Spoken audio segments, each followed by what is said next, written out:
혹시 연세가 들수록 생기는 주름과 잦은 기침 그리고 관절 통증을 동시에 조금이라도 완화할 수 있는 방법이 있을까? 라고 궁금해 보신 적 있으신가요? 오늘은 이 한 가지 물음에 대해 함께 해답을 찾아보려고 합니다. 특히 60대 이상의 여성 환자분들에게 과도한 시술이나 고가의 화장품 없이도 건강과 피부를 동시에 돌보실 수 있도록 꿀 활용 비법을 차근차근 안내해 드리겠습니다. 이 영상을 끝까지 살펴보시면 주름 완화와 기침 감기 예방 그리고 관절염 증상 관리에 조금이라도 도움이 될 팁들을 만나보실 수 있을 거예요. 그럼 지금부터 본격적으로 시작해 보겠습니다. 환자분들께서는 보통 꿀을 달콤한 감미료나 차에 넣어 마시는 정도로만 생각하실 텐데요. 실은 꿀이 아주 오래전부터 여러 전통의학과 민간요법에 널리 쓰였다는 사실 알고 계셨나요? 현대에 와서는 꾸준한 연구를 통해 피부 노화의 진행을 늦추고 기침 감기 증상을 완화하며 심지어 관절 통증에도 긍정적인 영향을 줄 수 있다는 이야기가 보고되고 있습니다. 첫째로 꿀에는 활성산소를 억제하는 여러 항산화 성분이 풍부합니다. 이는 주름, 잡티, 기미 등 노화 현상을 지연시키는데 도움을 줄 수가 있죠. 게다가 꿀 특유의 점성, 당 성분은 피부 표면에 보호막을 형성해 주는데 건조해지기 쉬운 60대 이후의 피부를 촉촉하게 유지하도록 돕는 역할을 합니다. 둘째로 기관지 건강에 유익한 점도 빼놓을 수 없습니다. 예전에 목이 아프거나 기침이 날 때 따뜻한 꿀물을 마시라는 조언을 들어보신 적 있으실 텐데요. 실제로 꿀이 목과 기관지를 부드럽게 감싸주고 항염 및 항균 작용을 통해 감기나 기침을 어느 정도 완화하는 데 도움이 된다는 연구 결과가 있습니다. 셋째로 관절염으로 힘들어하시는 분들께도 꿀이 보조적 역할을 할 수 있습니다. 꿀에 함유된 항염증 성분이 다른 특정 식재료와 함께 섭취될 때 관절 통증 완화에 시너지를 낸다고 여겨지거든요. 그렇다면 이처럼 이로운 꿀을 피부와 건강 관리에 구체적으로 어떻게 적용할 수 있을까요? 60대 이후로 주름이 많아지고 탄력이 떨어지는 건 흔한 고민입니다. 일부 환자분들께서는 고가의 화장품이나 레이저 시술 등을 떠올리시기도 하지만 사실 집에서 간단히 꿀팩만 꾸준히 해주셔도 어느 정도 도움을 받을 수 있습니다. 우선 필요한 재료와 만드는 과정을 살펴볼까요? 첫 번째로 국산 천연꿀 한 큰술, 무가당 플레인 요거트 한 큰술, 그리고 올리브 오일 35방울 정도를 준비해주세요. 꿀에 알레르기가 있으시다면 프로폴리스 원액 반 큰술로 대체할 수 있습니다. 깨끗한 그릇에 이 세 가지를 넣고 나무나 플라스틱 스푼으로 잘 섞어주시면 기본 팩이 완성됩니다. 이제 세안 후에 눈가나 입가처럼 피부가 얇은 부위에는 살살 발라주시고 볼이나 이마, 턱 부위에는 부드럽게 펴 발라주세요. 10분을 넘기지 않는 것이 핵심입니다. 오래 두면 오히려 꿀이 피부의 수분을 빼앗아갈 수 있으므로 10분 이내에 미지근한 물로 꼼꼼히 씻어내시길 권장합니다. 그런 다음에 수건으로 톡톡 두드려 물기를 제거하고 평소 쓰시는 보습제를 가볍게 덧바르면 좋습니다. 일주일에 2-3번 정도만 해도 피부가 한결 부드러워지고 보습감이 좋아졌다는 분들이 많습니다. 60대 이후 심해지는 건조 증상을 막기 위해 천연팩을 습관화해 주시면 큰 비용 없이도 윤기 나는 피부를 기대해 볼 수 있습니다. 그렇다면 바르는 것 외에 꿀을 섭취함으로써 기대할 수 있는 이점은 무엇일까요? 기온이 낮아지거나 일교차가 큰 시기에 기침, 감기가 찾아오면 특히 60대 이상이신 분들은 면역력이 떨어져 있어 더 자주 앓게 되시죠. 이때 다양한 음식에 꿀을 곁들여 드시면 시너지 효과를 볼 수 있습니다. 계피와 꿀의 조합은 체온을 올리는 데 도움이 되어 면역력에도 좋다고 알려져 있습니다. 따뜻한 물 한 컵에 꿀 한 스푼과 계피가루 반 티스푼을 넣어 아침 저녁으로 드셔보세요. 몸을 따뜻하게 하는데 일조하고 감기 예방에도 도움을 줄 수 있습니다. 무와 꿀을 함께 섭취하는 방법도 자주 있는데요. 무에 함유된 시니그린 성분은 기침과 가래를 완화해 준다고 합니다. 무를 얇게 썰거나 채 썰어 썰어 꿀에 재운 뒤에 목이 따끔거리거나 기침이 심할 때 한 스푼씩 드시면 간편하면서도 인기가 좋죠. 추가로 오미자와 꿀, 생강과 꿀, 마늘과 꿀 조합도 잘 알려져 있습니다. 오미자와 꿀은 기관지를 보호하고 마른 기침을 줄이는데, 생강과 꿀은 몸을 따뜻하게 하면서 감기 초기 증상을 누그러뜨리고, 마늘과 꿀은 전반적인 면역력과 혈액순환 개선에 보탬이 된다는 후기가 있습니다. 이처럼 효능이 뛰어난 꿀을 고를 때 무엇을 기준으로 봐야 하며 또 어떻게 보관해야 좋은 효과를 온전히 누릴 수 있을까요? 시중에 나와 있는 꿀 중에서는 벌에게 설탕물을 먹여서 인위적으로 채밀한 사양꿀도 있고, 벌이 꽃에서 직접 채밀한 천연꿀도 있습니다. 가격이 너무 싼 꿀은 사양꿀일 가능성이 높으므로 구입 시에 조금 더 세심한 확인이 필요합니다. 보통 국산 천연꿀은 탄소 동위원소 비율 검사에서 22에서 33% 사이가 나오곤 합니다. 실구매 시에는 국산 벌꿀 혹은 천연 벌꿀이라고 명시되어 있는지, 어느 지역 양봉장에서 생산했는지도 꼼꼼히 살펴보세요. 보관할 때는 꿀이 항균 작용 덕분에 오래 보관해도 잘 상하지 않는다고 하지만, 높은 온도나 직사광선을 장기간 받으면 향과 맛이 변질될 수 있으니까 유의하셔야 합니다. 가능하면 직사광선을 피한 서늘한 실온에서 보관하고, 꿀을 덜었을 때는 깨끗한 나무나 플라스틱 스푼을 사용해 주세요. 사용한 수저에 다른 음식물이 남아있는 상태로 꿀병에 넣었다 빼면 세균이 옮을 수 있으니까 특히 조심하시길 바랍니다. 그렇다면 꿀을 일상 속에서 좀 더 쉽고 효과적으로 활용하는 방법은 무엇이 있을까요? 아침에 일어나서 몸이 찌뿌둥하거나 속이 메스꺼울 때, 혹은 기침으로 목이 까슬거릴 때 간단히 꿀을 곁들여 보시는 걸 권합니다. 예를 들어 공복 상태에서 따뜻한 물에 계피와 꿀 또는 생강과 꿀을 타서 마시면 소화에도 도움이 되고, 목이 불편할 때 기침 완화에 부가적 효과가 있을 수 있어요. 점심이나 저녁 식사 후에는 후식으로 빵이나 과자 같은 부담스러운 음식 대신에 무와 꿀을 차로 드셔보시는 것도 좋습니다. 무가 가래를 묽게 해주고, 꿀이 기관지를 보호하면서 적당한 단맛을 더해주므로 속을 편안하게 해준다는 의견이 있습니다. 또 주에 2회에서 3회 정도 꿀팩을 해주시면 건조함과 탄력 저하가 심화되는 것을 어느 정도 지연시킬 수 있습니다. 저녁에 세안 후에 10분 이내로 꿀팩을 마친 뒤에 미온수로 씻어낸 다음에 가벼운 보습제를 발라주시고 주무시면 다음날 아침에 피부가 좀 더 부드럽게 느껴지실 거예요. 팩 전에 따뜻한 수건으로 2분 정도 찜질하고, 팩을 바른 후에 손바닥으로 1분 정도 온열 마사지를 해주시면 효과가 더 커진다고 합니다. 이제 꿀을 쓰시면서 지켜야 할 유의사항도 함께 살펴볼게요. 먼저 꿀이나 올리브 오일, 요거트 등에 개인적으로 알레르기가 있을 수 있으므로 처음 사용 전에는 팔 안쪽이나 귀 뒷부분에 테스트를 해보시는 편이 안전합니다. 24시간 내에 가려움이나 붉어짐이 없으면 얼굴이나 다른 부위에 써보셔도 됩니다. 당뇨 환자분들은 바르는 것은 괜찮지만 먹는 것은 주의를 요합니다. 꿀은 당 함량이 높으므로 반드시 주치의나 영양사와 상의한 뒤에 섭취량을 조절하셔야 돼요. 또한 꿀팩을 오래 할수록 좋을 거라 생각하시고 30분 넘게 방치하시는 분도 계신데, 이는 오히려 피부 수분을 뺏길 수 있으니까 10분 이내로 제한해 주세요. 꿀이 잘 상하지 않는 식품이긴 하지만 보관이 부적절하거나 개봉 후에 시간이 지나면 변질 가능성이 많이 생깁니다. 냄새, 색깔이 평소와 달라졌다면 과감히 버리고 새 제품을 쓰시는 게 안전하죠. 여기까지 꿀의 다양한 활용법과 주의점을 살펴봤는데, 일부 환자분들은 잠깐 시도해보고 효과가 없으면 어쩌죠? 라는 고민을 하실 수 있습니다. 이럴 땐 어떻게 접근하시면 좋을까요? 꿀팩을 몇 번 해보고 며칠 계피 꿀물만 마신 뒤에 이렇다 할 차이가 없네 이러면서 금방 포기하기도 쉽습니다. 하지만 60대 이상의 경우에는 이미 피부와 신체가 예전과 많이 달라져 있기 때문에 한순간에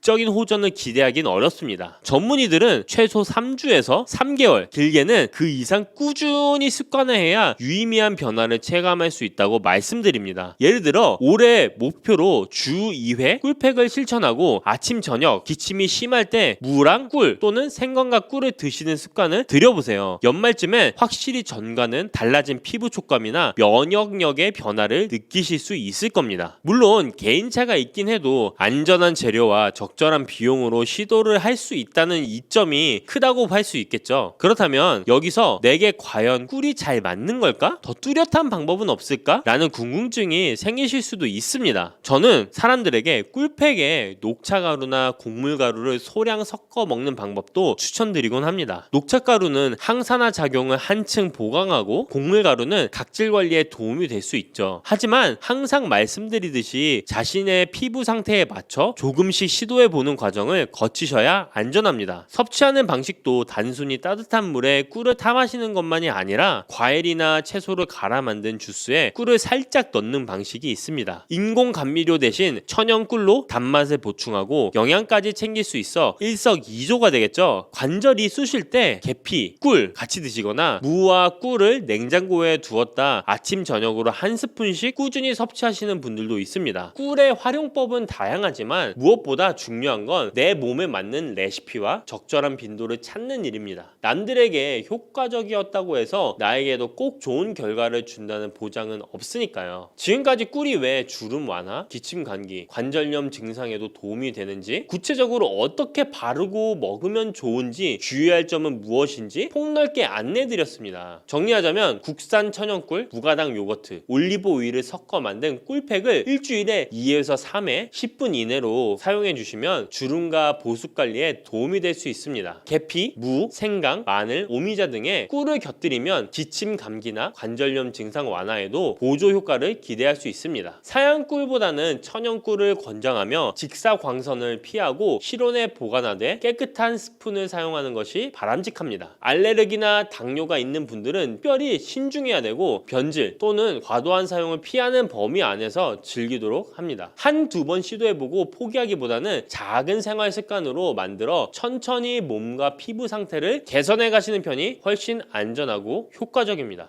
여러분, 달콤 쌉쌀한 계피 좋아하시나요? 저는 향긋한 수정과도 좋아하고 계피가루를 얹은 라떼도 매우 좋아하는데요. 계피는 단순히 향긋한 맛을 주는 향신료 이상의 효능을 가지고 있다는 것 알고 계신가요? 우리가 몰랐던 계피의 효능, 함께 먹으면 좋은 음식들, 그리고 주의할 점까지 자세히 알려드릴게요. 첫 번째 계피의 효능은 바로 암 예방 효과입니다. 계피는 항산화 성분이 풍부한 음식인 거 아시나요? 우리나라뿐만 아니라 전 세계적으로 계피는 많은 사랑을 받고 있는데요. 향이 좋을 뿐만 아니라 계피의 효능 또한 뛰어나기 때문입니다. 계피에는 항산화 물질이 함유되어 있는데요. 이런 항산화 물질은 우리 몸의 세포가 노화되거나 손상되는 것을 막아주는 역할을 합니다. 특히 계피에 들어있는 시나믹 알데하이드라는 성분이 강력한 항암 효과를 가지고 있어 암세포의 성장을 억제하는 효과가 있는 것이죠. 연구에 따르면 계피는 특히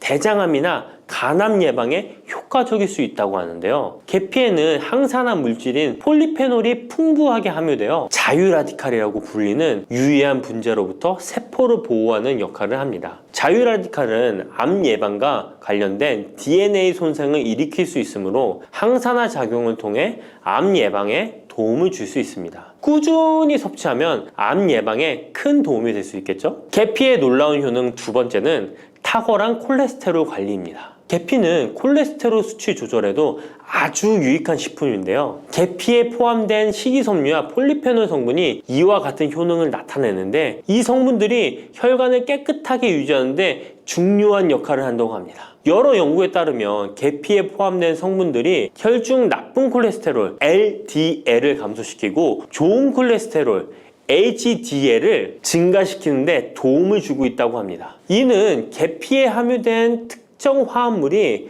콜레스테롤의 흡수를 억제하고 간에서 콜레스테롤의 생성을 감소시키는 작용을 할 수 있다는 것을 의미합니다. 계피는 체내에서 지방의 축적을 막고 혈관의 건강을 유지하는 데도 중요한 역할을 한다고 알려져 있죠. 고지혈증이나 고콜레스테롤 혈증은 심혈관 질환을 일으킬 수 있는 중요한 위험 요소로 알려져 있는데요. 계피는 이런 위험 요소를 관리하는 데 도움을 줄 수 있답니다. 따라서 계피를 적당히 섭취하면 콜레스테롤을 관리하는 데 유익하다고 할 수 있습니다. 심혈관 질환이 걱정되시는 분들에게는 정말 좋은 식품이죠. 세 번째, 계피의 아주 놀라운 효능은 바로 당뇨병 예방입니다. 당뇨병은 많은 분들이 고통받고 있는 질병이죠. 주위에 당뇨병 때문에 혈당 관리 하시는 분들 자주 볼 수 있는데요. 그런데 계피가 당뇨병 관리에 큰 도움이 된다고 하니 놀랍지 않나요? 계피에 함유된 크로모라는 성분이 인슐린 민감성을 높여주어 혈당 수치를 안정시키는데 도움을 줄 수 있다고 하는데요. 연구에 따르면 계피를 꾸준히 섭취한 사람들은 식후 혈당이 급격하게 상승하는 것을 막을 수 있다고 합니다. 또한 계피에 포함된 시네믹 알데하이드 성분이 인슐린 민감도를 높여주고 혈당 수치를 안정시키는데 도움을 준다고 알려져 있죠. 이 성분이 인슐린이 더 잘 작용하도록 돕기 때문에 혈당을 효과적으로 조절하는데 도움을 주는 역할을 할 수 있습니다. 우리나라보다 더 계피를 좋아하는 인도에서 계피 섭취와 대사증후군에 관련한 실험이 진행되었는데요. 인도 델리 학교에서 진행한 실험 연구에 따르면 대사증후군이 있는 116명을 두 그룹으로 나눈 뒤 16주간 한 그룹은 계피 추출물을 섭취하고 다른 한 그룹은 계피가루가 들어있다고 속인 가짜 약을 섭취하게 했는데요. 16주 뒤 확인했더니 계피 추출물을 먹은 그룹은 가짜 약을 먹은 그룹에 비해 대사증후군에 악영향을 주는 체중, 혈당, 콜레스테롤 등의 수치가 개선되었다고 합니다. 참으로 놀랍죠. 물론 계피를 꾸준히 섭취하는 것만으로도 당뇨병을 완전히 예방할 수 있는 것은 아니지만 식이요법에 포함시킬 수 있는 좋은 재료라는 점은 분명합니다. 네 번째, 계피의 놀라운 효능은 바로 항염작용입니다. 계피가 항염작용까지 있다니 참 신기하죠? 계피에는 항염증 작용이 있는 화합물이 함유되어 있는데요. 계피에 들어있는 시나믹 알데하이드 성분은 염증을 줄이는데 효과적이라고 연구 결과도 있습니다. 이 성분은 몸속 염증 반응을 억제해 주어 관절염, 근육통, 염증성 질환이 있는 분들에게 매우 유익한 식품이죠. 특히 체내에서 발생하는 염증은 만성적인 질환을 유발할 수 있기 때문에 이를 예방하는 것이 중요한데요. 계피를 섭취하면 몸속 염증을 낮춰주는데 도움을 줄 뿐만 아니라 면역력 강화에도 긍정적인 영향을 미친다고 알려져 있습니다. 겨울철에는 찬바람과 습기로 인해 염증이 쉽게 발생하는데 계피를 섭취하면 몸을 따뜻하게 해주고 염증을 예방하는 데 도움이 됩니다. 계피 섭취가 일상적인 건강 유지, 특히 쌀쌀한 겨울에 아주 좋은 영향을 미친다고 할 수 있죠. 그렇다면 이것들과 계피와 함께 먹으면 계피의 효능이 2배가 된다는데요.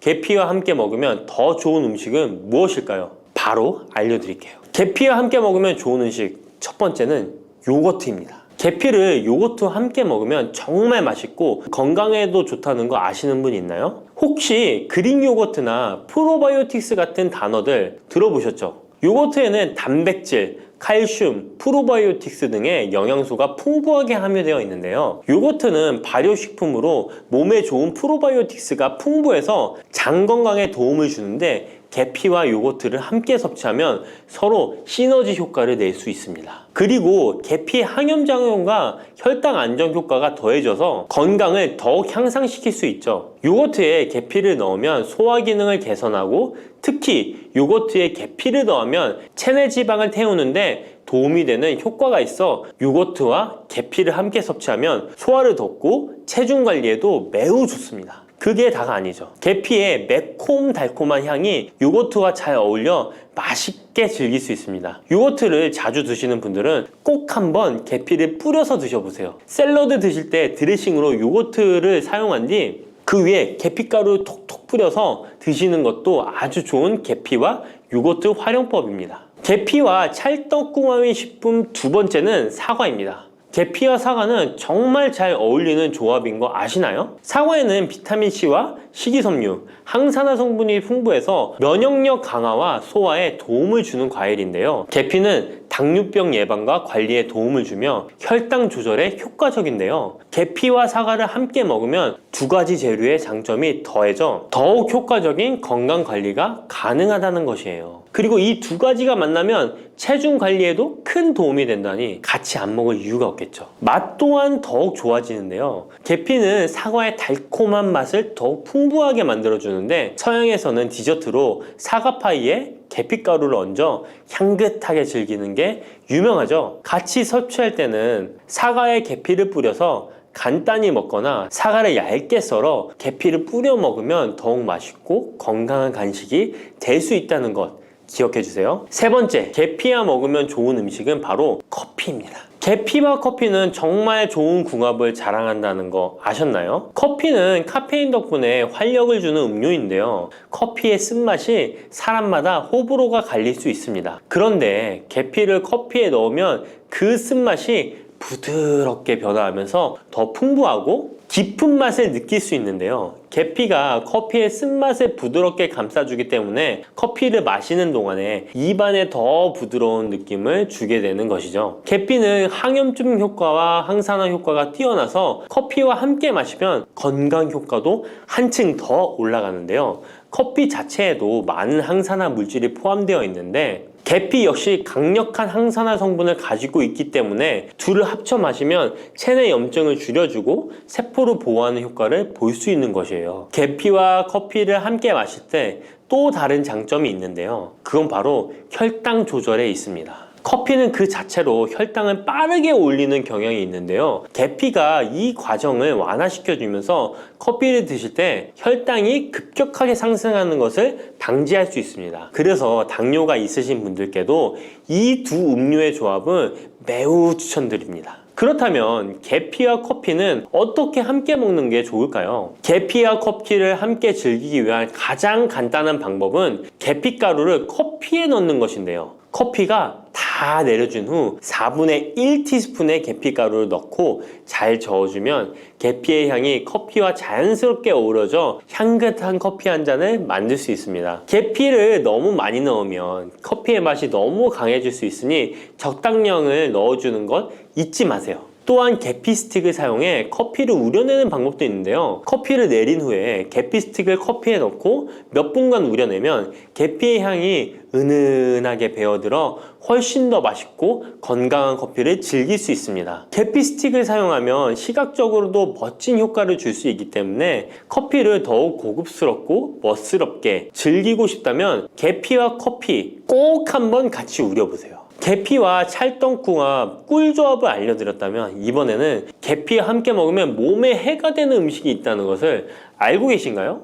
그것은 바로 귤이나 자몽, 레몬 같은 시트러스 계열의 과일인데요. 계피와 시트러스 계열 과일을 함께 먹으면 안 되는 이유 바로 알려드릴게요. 많은 분들이 시트러스 계열 과일, 예를 들어 오렌지나 레몬을 좋아하시는데요. 이 과일들은 비타민C가 풍부하고 상큼한 맛이 참 일품이죠. 하지만 계피와 시트러스 과일을 함께 먹을 때는 주의가 필요한데요. 계피의 주요 성분 중 하나인 시나몰은 계피가 가진 가장 독특한 향을 만들어내는 성분. 계피의 주요 성분 중 하나인 시나몰은 계피가 가진 독특한 향을 만들어내는 성분인데 이 시나몰이 시트러스 계열 과일의 산성 성분과 결합하면 위에서 소화가 잘 되지 않거나 불편한 증상을 유발할 수 있습니다. 특히 속쓰림이나 위경련이 일어날 수 있는데요. 이는 계피와 시트러스 과일이 소화효소의 분비를 방해하고 서로 반응하면서 위에 자극을 주기 때문입니다. 거기에다 시트러스 과일의 산도가 더해져 위산이 과도하게 분비될 수 있기 때문에 계피와 오렌지, 레몬, 귤과 같은 과일들을 함께 먹는 것은 피하는 것이 좋습니다. 만약 계피와 과일을 함께 즐기고 싶다면 아까 알려드렸던 사과도 매우 좋고 아니면 배도 계피와 잘 어울리는데요. 이러한 과일 소화에도 부담을 주지 않기 때문에 이제부터 계피와 과일을 함께 드시고 싶다면 꼭 유의해 주세요. 계피가 많은 효능을 가지고 있지만 부작용도 있을 수 있는데요. 계피를 섭취할 때 주의할 점은 무엇일까요? 그건 바로 과다 섭취, 간에 손상을 줄 수 있기 때문입니다. 계피는 적당히 섭취하면 건강에 많은 도움을 주지만 과다 섭취 시에 간에 부담을 줄 수 있다는 거 아셨나요? 특히 일반적으로 판매되는 카시아 계피는 쿠마린이라는 성분을 포함하고 있는데요. 이 성분은 과다 섭취 시에 간 손상을 일으킬 수 있습니다. 쿠마린은 간 독성을 일으킬 수 있는 물질로 알려져 있기 때문에 계피를 과다하게 섭취하는 것은 최대한 피하는 것이 좋겠죠? 여기서 우리가 주로 섭취하는 계피가 카시아 계피인지 세이론 계피인지 헷갈리시는 분도 있으실 거예요. 둘의 차이점을 알려드릴게요. 일반 계피는 주로 카시아 계피인데요. 카시아 계피는 중국, 인도, 베트남 등의 아시아 지역에서 많이 재배됩니다. 이 계피는 맛이 더 강하고 매운맛이 나면서 향도 좀 더 진하죠. 가격도 비교적 저렴해서 국내 유통되는 계피는 대부분 이 카시아 계피입니다. 세이론 계피는 주로 스리랑카, 인도의 일부 지역에서 자주 자생하는데요. 이 세이론 계피는 쿠마린의 함량이 매우 적답니다. 그래서 세이론 계피는 일반 계피보다 상대적으로 많이 섭취해도 건강에 부담이 적다는 것이죠. 세이론 계피는 향도 더 섬세하고 가벼운 느낌을 준다는 건데요. 세이론 계피는 더 희귀하고 가격이 비싸고 고급 계피로 취급되며 주로 건강식품이나 고급 요리에 사용됩니다. 앞서 말했듯이 우리가 쉽게 구할 수 있는 계피는 카시아 계피인데요. 그래서 섭취할 때는 보통 하루에 1에서 2g 정도 섭취하는 것이 안전한 양으로 권장되고 있고, 과다 섭취로 계피의 부작용을 경험하고 싶지 않으시다면 계피를 섭취할 때는 적당량을 지키는 것이 중요합니다. 꼭 기억해 주세요. 믹스커피 지금부터 꼭 이렇게 드셔야 돼요. 의사들이 적극 추천하는 방법입니다. 믹스커피는 당뇨에 안 좋다는데 먹어도 되는 거야? 요즘 이렇게 질문하고 있지 않으신가요? 결론부터 말씀드리면 어떻게 먹는지에 따라 믹스커피는 건강에 도움이 될 수도 있고 안 될 수도 있습니다. 그래서 잘 알고 먹어야 하는 거죠. 지금부터 믹스커피에 대한 모든 것을 자세히 알아볼 텐데요. 영상 끝까지 보시면 믹스커피 성분, 효능, 부작용, 건강에 어떤 영향이 있는지와 사람에 따른 하루 권장량, 믹스커피와 같이 먹으면 정말 좋은 식품까지 그동안 몰랐던 믹스커피에 대한 모든 진실 아실 거예요. 제일 먼저 기억하실 게 믹스커피의 성분인데요. 믹스커피는 과연 어떤 성분으로 만들어졌을까요? 물론 믹스커피 제조사마다 성분이 조금씩 다르지만 가장 많이 드시는 믹스커피를 기준으로 말씀을 드릴게요. 믹스커피 성분 첫 번째는 프림입니다. 프림의 원료는 코코넛의 속살인데요. 코코넛 과육에서 채취한 식물성 지방을 분말로 만들어서 믹스커피의 프림으로 사용하는 것입니다. 근데 이 프림이 지방이니까 몸에 안 좋고 콜레스테롤 수치를 높인다 하는 분들도 있고, 식물성 지방이라서 오히려 몸에 괜찮다 하는 분들도 있는데요. 어떤 게 맞는 걸까요? 정확히 말하자면 프림에 들어있는 지방은 코코넛에 추출한 식물성 지방이 맞긴 하지만 콜레스테롤을 대놓고 올리는 나쁜 포화지방이 맞습니다. 그런데 여기서 기억하셔야 할 것이 있는데요. 프림에 사용되는 주요 성분인 야자유는 중쇄지방산으로 일반적인 포화지방산과는 조금 다릅니다. 이 중쇄지방산은 일반적으로 체내에서 빠르게 흡수되어 에너지원으로 전환됩니다. 또한 일반적인 포화지방산과는 다르게 심혈관 건강에 악영향을 미치지 않고 소화에도 도움을 줄 수 있는 지방산이에요. 또한 믹스커피 프림에 들어있는 포화지방산은 그 양이 완전히 적다는 것입니다. 요플레 하나 정도에 들어가 있는 양이라고 할 수 있죠. 요플레는 건강을 위해 드시잖아요. 결국 믹스커피에는 몸에 안 좋은 포화지방산이 들어있지만 소량이라서 콜레스테롤 수치에 영향이 하루 한 잔 정도로는 매우 크게 좌지우지할 수 없다고 할 수 있습니다. 그리고 콜레스테롤에 대한 것도 잘 아셔야 하는데요. 우리가 식사하면서 섭취하는 콜레스테롤은 약 20%를 차지하고 나머지 80% 정도는 필요한 만큼 신체에서 자연적으로 합성됩니다. 그렇기 때문에 단순히 커피 한 잔 정도를 마신다고 해서 콜레스테롤 수치가 급격히 올라가거나 건강에 이상을 끼칠 정도의 영향을 주지는 않는다는 거죠. 믹스커피 성분 두 번째는 설탕입니다. 설탕은 당 성분으로 칼로리가 높아서 당연히 몸에 안 좋은 걸로 알고 계실 거예요. 더군다나 믹스커피에 들어있는 설탕은 정제 과정을 거친 백설탕이라 일반적인 설탕보다 흡수 속도가 어마어마하게 빠릅니다. 즉 믹스커피를 마신 후 만족감을 쉽게 느끼는 것은 그만큼 흡수율이 빠르기 때문인데요. 이 당이 소화 과정을 거치지 않고 곧바로 혈액에 녹아들게 됩니다. 왜 안 좋은지 아시겠죠? 근데 여기서 반전이 있어요. 믹스커피에는 설탕이 5g 정도밖에 안 들어있다는 건데요. 쉽게 설명하자면 우유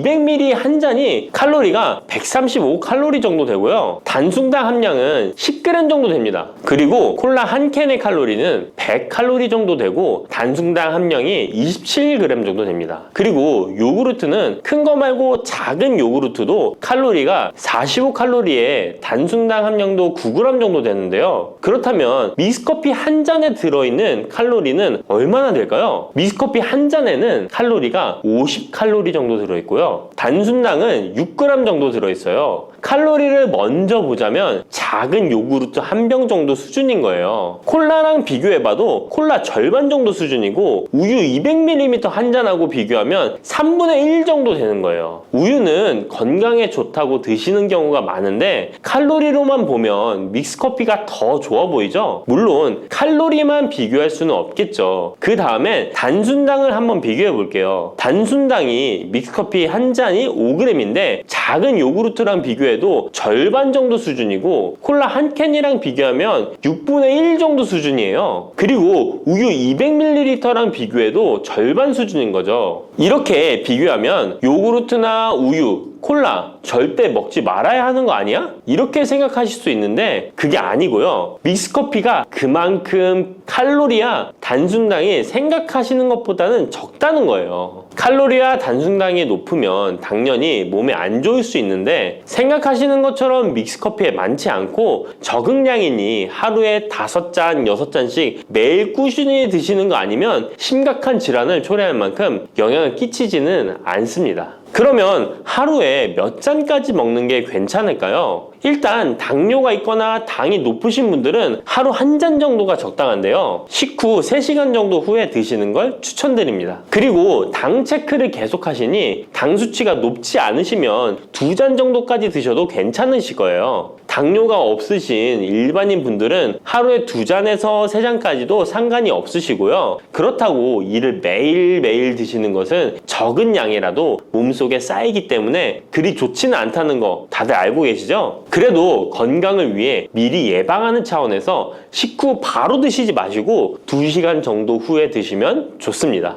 믹스커피의 성분 세 번째는 커피에 들어있는 카페인입니다. 카페인에 대해 설명하기 전에 믹스커피도 일반 커피처럼 커피가 들어가 있기 때문에 커피 성분이 주는 효능이나 부작용도 나타날 수 있습니다. 먼저 커피의 효능을 보자면 커피의 효능 첫 번째, 암 예방 효과입니다. 미국 건강 매체 캔서 헬스에 따르면 ITPR3라는 물질은 대장암에서 간 전이에 기여하는 유전자의 발현을 유도해서 도미노 효과를 유발하는 물질인데 특별한 억제제는 아직 없지만 커피를 마시는 사람들에서 카페인이 이 ITPR3에 대한 억제 효과를 보인다는 것을 발표했고 카페인 섭취와 대장암 재발 및 사망률의 관계를 추적한 결과 하루 4잔 이상 커피를 마신 환자들이 전혀 마시지 않은 사람들에 비해 생존율이 현저히 향상된 것으로 규명된 바 있는 연구도 진행했었습니다. 이런 실험을 진행하면서 커피의 카페인에 대한 효능들이 지금까지 다양하게 연구되고 있는데요. 그렇다고 해서 커피를 무조건 많이 드시란 이야기는 아니고 또 믹스커피 자체가 이런 효능이 있다는 말도 아니에요. 커피에 카페인에 대한 몇 가지 실험을 이야기 드린 거고요. 그만큼 카페인에 대한 너무 부정적인 인식을 변화시켜 보시라고 말씀드리는 거예요. 커피의 효능 두 번째는 기억력 회복 효과입니다. 서울대 식품생명공학부 교수님께서 쥐의 인지 능력을 실험했는데요. 쥐를 물에 빠뜨린 뒤 안전한 장소에 도착하는 시간을 측정해 봤더니 평균 10초 정도 걸렸습니다. 그 쥐들에게 기억력을 손상시킬 수 있는 물질들을 투입하고 같은 실험을 했을 때 안전한 장소를 발견하는데 최대 40초가 걸렸습니다. 이 쥐들은 두 그룹으로 나눠 한 그룹은 하루에 3잔의 커피를, 다른 그룹은 6잔의 커피를 주입했습니다. 그 결과 하루 3잔의 커피를 준 쥐들은 20초로 빨라졌습니다. 그런데 하루 6잔을 주입한 쥐들은 거의 정상으로 돌아왔고 평균 10초 정도 걸렸습니다. 이런 결과에 따르면 커피가 기억력 회복에 확실히 도움이 되었다고 할 수 있는 실험도 있다고 간략히 소개해드리는데, 참고로 이 실험에서는 일반 카페인 커피와 디카페인 커피 두 종류를 같이 실험했는데 거의 똑같은 효과를 보였습니다. 결론은 커피에 카페인이 없어도 커피에 들어있는 클로로겐산 등 각종 항산화제 성분 덕분에 기억력 회복 효과가 높아졌다는 것입니다. 정말 놀랍지 않나요? 나이가 들어가면 기억력이 안 좋아지고 인지 능력 장애가 오면서 더 나아가서는 치매가 올 수도 있는데 커피의 성분이 이런 질병을 예방할 수 있다니 너무 커피를 부정적인 시각으로 보시지 않아야겠죠? 그렇다고 남용하면 안 되시고 모든 사람에게서 동일한 실험 효과가 나타나는 것이 아니니 자신의 상태를 잘 알고 드셔야겠죠? 다만 카페인에 예민하신 분들은 믹스커피나 일반 카페인 커피를 드시면 잠을 잘 못 주무실 수도 있으니까 디카페인 커피를 추천드립니다. 그리고 역류성 식도염, 위염 같은 위장 질환이 있으신데 커피는 드시고 싶은 분들은 될 수 있으면 디카페인 커피를 드시면 되겠죠? 커피의 효능 세 번째는 혈당 조절 효과입니다. 전 세계적으로 대사증후군을 앓고 있는 사람이 10억 명이 훨씬 넘는다고 하는데요. 이처럼 많은 사람들이 모든 질병의 근원이라고 불리는 대사증후군을 가지고 있습니다. 최근의 연구들은 커피가 대사증후군의 발병 위험을 감소시킨다는 것을 보여주고 대사증후군의 발병 위험률을 감소시킨다는 것을 보여주고 있는데요. 커피에 대한 매우 흥미로운 연구 논문을 소개하겠습니다. 이 연구는 하루에 5잔의 카페인을 마신 사람들과 카페인이 없는 커피를 마신 사람들을 비교했습니다. 카페인 커피를 마시는 사람과 카페인 없는 커피를 마시는 사람은 커피를 마시지 않는 사람에 비해 당 섭취 2시간 후 혈당이 13.1%나 크게 떨어졌습니다. 이 외에도 카페인의 혈당에 관계된 실험들도 많이 존재하는데요. 카페인도 적절한 용량, 그렇다고 음료에 들어가 있는 합성 카페인을 말씀드리는 건 아닙니다. 적절히 섭취하면 큰 부작용 없이 드실 수 있다는 것을 말씀드리는 거예요. 커피 효능 네 번째는 다이어트 효과입니다. 다이어트라는 사람들이 운동하기 전에 커피를 마시고 나서 운동을 한다면 카페인이 신진대사를 빠르게 함으로써 운동 효과를 증진시키기 때문에 체중 감량에 도움을 줄 수 있습니다. 뿐만 아니라 커피에는 카페인 성분이 포함되어 있는데요. 당연하게도 믹스커피에 포함된 커피에도 카페인이 포함되어 있고요. 이런 카페인은 적절한 용량을 섭취한다면 신체적 피로 해소와 소화 기능 개선과 같은 효능을 누릴 수 있습니다. 오전에 커피 한 잔을 마시면 화장실에 가고 싶어지는 것도 커피에 카페인 성분이 장 운동을 활발하게 해주는데 영향을 주기 때문입니다. 카페인 성분이 장 운동을 활발하게 해주는데 영향을 주기 때문입니다. 물론 이뇨작용도 활발히 해줘서 소변도 조금 더 많이 보게 되긴 합니다. 다시 돌아가서 믹스커피에 들어있는 세 번째 성분 카페인에 대해 알아볼게요. 믹스커피에 포함된 카페인 용량은 제품마다 차이가 있을 수 있어요. 하지만 평균적으로 60mg 가량의 카페인이 한 잔 용량의 믹스커피에 포함되어 있는데요. 이는 일반적인 아메리카노 대비 3분의 1 수준에 해당하는 수치입니다. 결과적으로 믹스커피의 카페인은 일반 아메리카노보다도 훨씬 적게 들어있는 거죠. 그렇다면 식약처에서 권고하는 카페인 1일 최대 섭취량은 얼마나 될까요? 일반 성인의 경우 카페인 최대 섭취량은 400mg 정도이고요. 어린이나 청소년은 체중 1kg당 2.5mg 이하, 임산부는 200mg 정도입니다. 그러나 임산부의 경우에는 카페인이 태아에 미치는 영향이 조금이라도 있으니 안 드시는 게 좋겠죠? 콜라 한 캔에 카페인이 보통 35mg 정도 들어있으니 믹스커피가 카페인 함량도 크지 않다는 걸 알 수 있습니다. 여기서 잠깐! 그렇다면 믹스커피와 같이 먹었을 때 효과를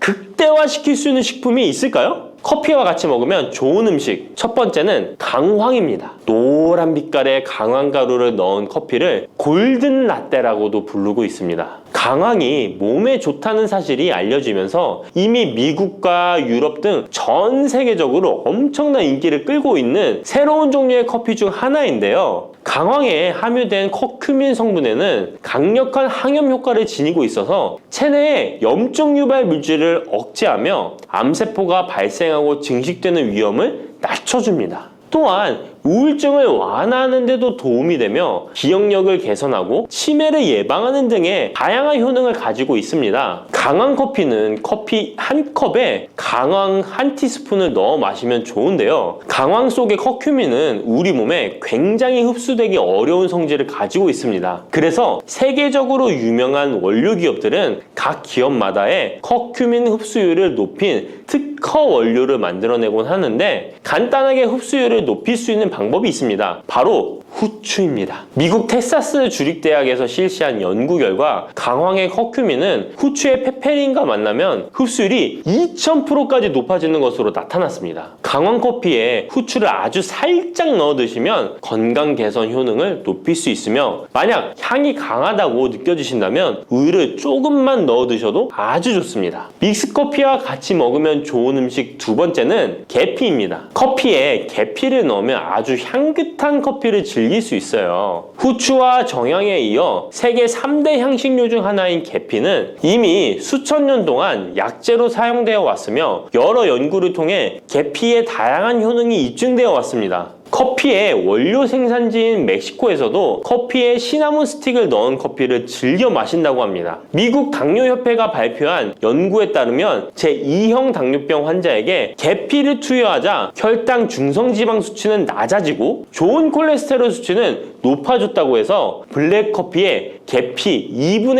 1 티스푼을 넣은 후에 섞어 마시는 것이 황금 비율이라고 하니 한번 참고해서 드셔보시면 좋을 것 같네요. 특히 혈액순환에도 아주 좋습니다. 믹스커피와 같이 먹으면 좋은 음식 세 번째는 생강입니다. 강력한 항산화 성분을 가진 생강은 커피에 넣어 함께 곁들여 마시면 생강의 알싸한 맛이 부드러워지면서 향긋한 생강커피를 즐길 수 있습니다. 생강의 매운맛을 내는 효가올과 진저롤 성분이 혈중 콜레스테롤을 낮춰서 동맥경화나 뇌경색 등을 예방하며 항염, 항암 효과가 뛰어나서 암을 유발하는 종양세포의 성장을 억제하는 등의 다양한 효능을 지니고 있습니다. 특히 기관지를 확장시키는 효과가 있어서 기관지염이나 천식, 비염을 달고 사시는 분들은 자주 섭취하시면 아주 좋습니다. 추가로 생강에는 디아스타제라는 단백질 분해 요소가 있어서 식후 커피에 생강가루를 넣어 마시면 장 운동을 촉진해 더부룩한 속을 해소하는 데에도 도움을 얻을 수 있습니다. 드시는 방법은 커피 한 컵에 생강가루 한 티스푼을 넣어 드시면 되고, 생강의 맛이 걱정되신다면 처음에는 조금씩 넣어서 서서히 맛을 익혀가는 것도 좋은 방법이라고 할 수 있습니다. 제가 말씀드린 방법이 무조건 믹스커피를 먹어라 먹지 말아라 하는 말은 아니고, 믹스커피에 대한 오해와 건강을 걱정하시는 분들께 어떤 식으로 먹으면 조금이나마 건강에 대한 걱정을 덜게 만들어 줄까 하는 의문에서 시작한 것이기 때문에 오해 말고 편안하게 들어주시면 좋겠습니다.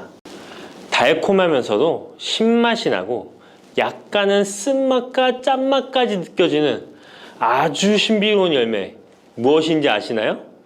아시는 분들은 많으시죠? 바로 오미자입니다. 오미자는 5가지 맛이 난다고 해서 붙여진 이름이죠. 이 오미자가 우리 건강에 얼마나 큰 도움을 주는지 아시는 분 있으신가요? 여름에 오미자차를 많이 즐기지만 사실 그 효능은 생소한데요. 이 오미자가 우리 몸에 큰 도움을 준다는데, 이 열매가 어떤 효능이 있고 또 어떤 음식과 잘 어울리는지 하나하나 알아보도록 할게요. 오미자는 우리나라뿐만 아니라 중국과 일본에서도 오랫동안 약재로 사용되어 온 열매인데요.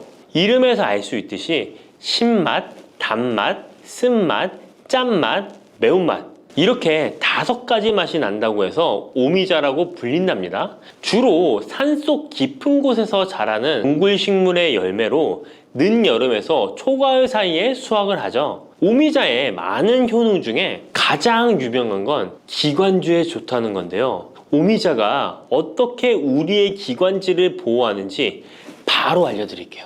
요즘 미세먼지나 환절기, 건조한 날씨 때문에 기관지가 불편한 분들 많으시죠? 기침이 자주 나고 목이 따갑거나 가래가 끓는 느낌이 드신다면 기관지가 약해져 있을 가능성이 큰데요. 이럴 때 오미자가 효과가 좋다는 거 알고 있으신가요? 오미자에는 쉬잔드린과 고미신이라는 성분이 풍부하게 들어있는데요. 쉬잔드린은 주로 기침 억제와 거담 작용을 통해 기관지 건강에 도움을 줄 수 있는 성분입니다. 거담 작용이란 기관지 내의 가래를 제거하는 것을 말하는 것이고, 또한 기침 반사를 억제하여 과도한 기침을 완화시키는 데 도움을 주는데요. 특히 만성 기침이나 기관지염과 관련된 기침 증상을 완화시키는데 탁월한 효과를 보입니다. 또 이 성분들은 기관지 점막을 보호하고 염증을 줄여주는 역할도 해주는데요. 쉽게 말해서 기관지 점막을 튼튼하게 만들어서 외부 자극으로부터 보호해주는 것이죠. 오미자는 기관지 확장 효과도 가지고 있는데요. 기관지가 좁아지면 숨쉬기가 답답하고 가래가 쉽게 끼게 되는데, 오미자가 기관지를 확장해주면서 원활한 호흡을 도와주는 것입니다. 그래서 천식이나 만성 기관지염이 있는 분들에게는 최고의 식품인 것이죠. 특히 가래가 끈적하고 잘 나오지 않을 때 오미자차를 따뜻하게 마셔주면 한결 편해지는 것을 느낄 수 있습니다. 이렇게 기관지 건강을 지켜주는 오미자, 정말 대단하죠? 오미자의 놀라운 효능 두 번째는 당뇨 예방입니다. 현대인들에게 점점 더 흔해지고 있는 질환 중 하나가 바로 당뇨인데요. 당뇨병은 한 번 걸리면 평생 관리해야 하는 질환이기 때문에 예방이 무엇보다 중요한 거 다 아시죠? 그런데 오미자가 당뇨 예방에 아주 좋은 역할을 한다는 사실 알고 계셨나요? 오미자는 혈당을 조절하는데 도움을 주는 식품인데요. 이는 아까 알려드렸던 오미자에 포함된 시잔드린이라는 성분과 항산화 성분 덕분입니다. 이 성분은 인슐린 저항성을 낮춰주고 혈당을 안정적으로 유지하는 데 도움을 주는데요. 쉽게 말해 혈당이 갑자기 확 오르는 것을 막아준다는 것이죠. 또한 오미자는 췌장의 기능을 강화하는 데도 효과적인데요. 오미자에는 항산화 물질인 폴리페놀이 풍부하게 함유되어 있다는 거 아셨나요? 항산화 물질은 췌장을 포함한 신체 조직을 산화 스트레스로부터 보호하고 췌장의 건강을 유지하는 도움을 주는데요. 췌장은 우리 몸에서 인슐린을 생성하는 중요한 기관인데, 오미자가 췌장의 기능을 활성화시켜서 인슐린 분비를 촉진하는데 도움을 주기 때문에 혈당 조절이 어려운 분들에게는 오미자가 특히 도움이 될 수 있겠죠. 뿐만 아니라 오미자에는 체내에서 혈당이 과도하게 상승하는 것을 방지하는 역할도 하는데요. 식사 후 혈당이 급격하게 오르는 것을 막아주고 당이 천천히 흡수되도록 도와줍니다. 그래서 평소 혈당이 높거나 당뇨가 걱정되시는 분들은 오미자를 꾸준히 섭취해 보시면 많은 도움이 될 수 있습니다. 오미자의 놀라운 건강 효과 세 번째는 콩팥 건강에 도움을 주는 겁니다. 오미자가 신장 건강에 좋다니 참 놀랐죠? 콩팥, 즉 신장은 우리 몸에 노폐물을 걸러내고 체내 수분을 조절하는 중요한 역할을 하는데요. 그런데 나이가 들면서 신장 기능이 약해지는 경우가 많고, 특히 당뇨나 고혈압을 앓고 계신 분들은 신장 건강을 더욱 신경 써야 하는 거 다 아시죠? 이때 도움을 줄 수 있는 것이 바로 오미자인데요. 오미자는 신장의 기능을 보호하고 강화하는데 도움을 주는 약재로 오래전부터 사용되어 왔습니다. 한방에서도 신장 기능이 약해져서 몸이 자주 붓거나 소변을 자주 보게 되는 증상에 오미자를 처방하곤 하는데요. 오미자는 신장의 혈액순환을 원활하게 하고 신장이 제 기능을 할 수 있도록 도와줍니다. 오미자에는 고미신이라는 성분이 들어있는데요. 오미자의 고미신 A, B, N 성분은 항염 효과가 뛰어나 신장의 염증 반응을 줄이는 데 도움이 됩니다. 신장의 염증을 억제하면 단백뇨와 같은 증상이 완화될 수 있으며, 또한 오미자는 이뇨작용을 촉진하여 신장이 원활하게 노폐물을 배출하도록 도와주니 신장 건강을 지키는 데 도움이 되는 것이죠. 오미자는 체내 수분 밸런스를 조절하는 데도 좋은데요. 몸이 자주 붓는다면 오미자를 꾸준히 섭취하는 것이 도움이 될 수 있습니다. 신장의 기능이 약해지면 몸속 노폐물이 원활하게 배출되지 못하고 수분이 정체되면서 부종이 생길 수 있는데요. 오미자는 이 같은 부종을 완화하는데 효과적이니 신장 건강을 위해 오미자 꼭 드셔야겠죠. 오미자의 효능 네 번째는 면역력 강화입니다. 면역력은 우리 몸을 각종 질병으로부터 보호하는 중요한 요소인데요. 나이가 들수록 면역력이 떨어지면서 감기나 기타 질병에 쉽게 걸릴 수 있기 때문에 면역력을 강화하는 것이 중요하다는 것 다들 알고 계시죠? 면역력 강화에 오미자가 좋은 작용을 해주는데요. 오미자에는 폴리페놀, 안토시아닌 등 강력한 항산화 성분을 함유하고 있습니다. 이런 항산화 성분들은 우리 몸의 면역력을 높이는 데 도움을 주는 것이죠. 특히 폴리페놀과 폴라보노이드 성분이 풍부해서 우리 몸의 세포를 손상으로부터 보호하고 염증 반응을 감소시키고 면역 체계를 강화할 수 있는데요. 오미자의 항염증 작용은 면역력을 유지하는 데 도움을 주고 활성산소를 제거하는 역할도 하기 때문에 면역력뿐만 아니라 노화 방지에도 효과적이죠. 또한 오미자는 우리 몸의 백혈구 수치를 증가시키는데 도움을 줄 수 있다는 것 아셨나요? 백혈구는 외부에서 침입하는 바이러스나 박테리아를 공격하는 역할을 하는 중요한 세포인데 오미자를 섭취하면 백혈구의 활동이 활발해지면서 감염 예방에 도움을 받을 수 있습니다. 오미자의 놀라운 건강효과 다섯 번째는 피로 회복입니다. 우리 몸이 피곤할 때 단순히 잠을 많이 잔다고 해서 피로가 쉽게 풀리지 않을 때가 있지 않으신가요? 특히 중년과 노년층이 되면 피로가 쉽게 쌓이고 회복이 더뎌지는 경우가 많은데요. 자도 피로가 풀리지 않고 개운하지 않을 때가 있죠. 이럴 때 도움이 되는 것이 바로 오미자입니다. 오미자는 피로 회복에 도움을 주는데요. 오미자가 철분을 함유하고 있다는 것 아셨나요? 철분은 적혈구의 헤모글로빈 생성에 중요한 역할을 하는데요. 철분이 충분하면 혈액 내의 산소 운반 능력이 향상되어 혈액순환이 원활해질 수 있습니다. 혈액순환이 원활해지면 우리 몸 구석구석에 산소와 영양분이 잘 전달이 되기 때문에 피로가 덜 쌓이게 되고 특히 오미자는 간 기능을 보호하는 효과도 있어 피로로 인해 몸이 무거운 분들에게 더욱 유익한 식품이죠. 또 오미자에는 고미신이라는 성분이 들어있는데요. 이 성분들은 아까 알려드렸던 콩팥 건강에 유익한 작용을 할 뿐만 아니라 간 기능 활성화를 시키고 피로 물질을 빠르게 분해하는 역할을 한다고 알려져 있습니다.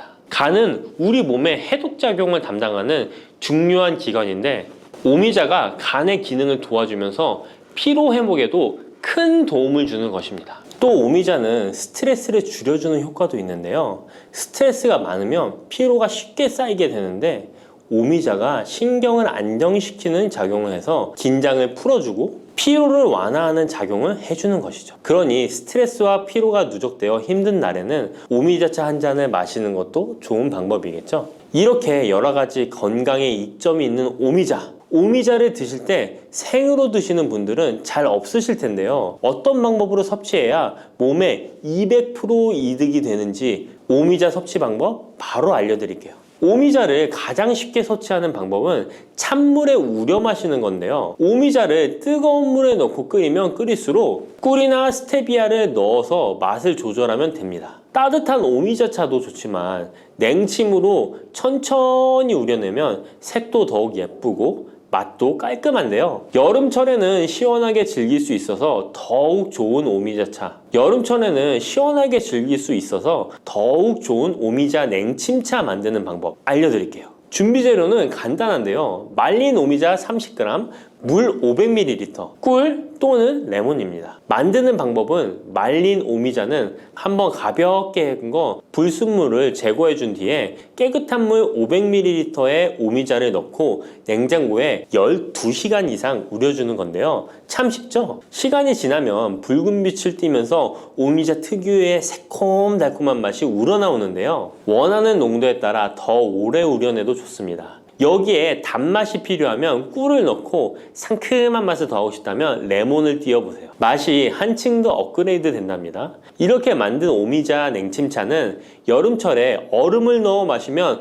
더운 날씨에 지친 몸을 개운하게 해주니까 여름철 한번 만들어 보세요. 오미자는 강한 신맛이 있어서 단맛이 나는 음식과 잘 어울리는데요. 요구르트와 함께 먹으면 더욱 맛있고 건강하게 즐길 수 있습니다. 상콤하고 달콤하면서도 건강에 좋은 오미자 요구르트 만드는 방법 알려드릴게요. 준비 재료는 간단한데요. 말린 오미자 10g, 물 150ml, 플레인 요구르트 1컵, 꿀 또는 올리고당 하나에서 2큰술입니다. 만드는 방법은 먼저 말린 오미자를 물 150ml에 넣고 냉장고에 12시간 이상 충분히 우려주세요. 이때 뜨거운 물이 아니라 찬물에 우려야 영양성분이 더 잘 추출됩니다. 이렇게 냉침으로 우려낸 오미자는 체에 걸러 즙만 따로 준비해주세요. 플레인 요구르트 1컵에 오미자 냉침 액기스를 넣고 잘 섞어줍니다. 신맛이 강하다면 꿀이나 올리고당을 하나에서 2큰술 넣어 맛을 조절해주세요. 이렇게 하면 새콤달콤한 오미자 요구르트가 완성됩니다. 아침에 가볍게 먹거나 간식으로 챙겨 드시면 장 건강에도 도움이 되고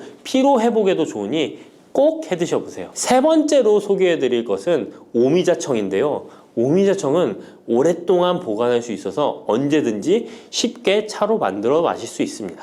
또한 청을 이용해서 다양한 음식에도 활용이 가능한데요. 오미자청 만드는 방법도 알려드릴게요. 준비 재료는 말린 오미자차 400g 혹은 냉 오미자 500g, 설탕 또는 비정제 설탕 500g 또는 꿀 400g, 유리병입니다. 만드는 방법은 말린 오미자일 경우 오미자를 깨끗이 씻은 후에 물에 30분 정도 불려준 뒤 체에 받쳐 물기를 제거한 후에 유리병에 오미자를 담아주세요. 생 오미자는 잘 세척 후 바로 유리병에 담아주세요. 오미자와 설탕 또는 꿀을 넣어 충분히 잘 섞어줍니다. 그 다음 뚜껑을 닫고 상온에서 2에서 3일 정도 숙성시킨 후 냉장고에서 2주 이상 보관하면 오미자청이 완성됩니다. 오미자청은 물에 타서 차로 마셔도 좋고 탄산수에 넣어 에이드처럼 즐겨 마셔도 맛있는데요. 또한 오미자청과 레몬즙을 활용해서 샐러드 드레싱으로도 활용할 수 있습니다. 만드는 방법도 어렵지 않고 활용 방법도 많으니 한번 집에서 해보시는 것도 좋겠죠? 몸에 좋은 오미자차도 과하게 드시면 안 좋은데요. 오미자는 혈압을 상승시킬 수 있는 성분을 소량이지만 함유하고 있기 때문에 고혈압을 걱정하는 분들이라면 다량으로 섭취하는 것은 피하셔야 하는데요. 특히 혈압 약물이나 혈액 응고 약물을 복용 중인 분들은 오미자를 다량으로 드시게 되면 약효에 영향을 줄 수 있기 때문에 적당량 드시는 것이 좋겠습니다.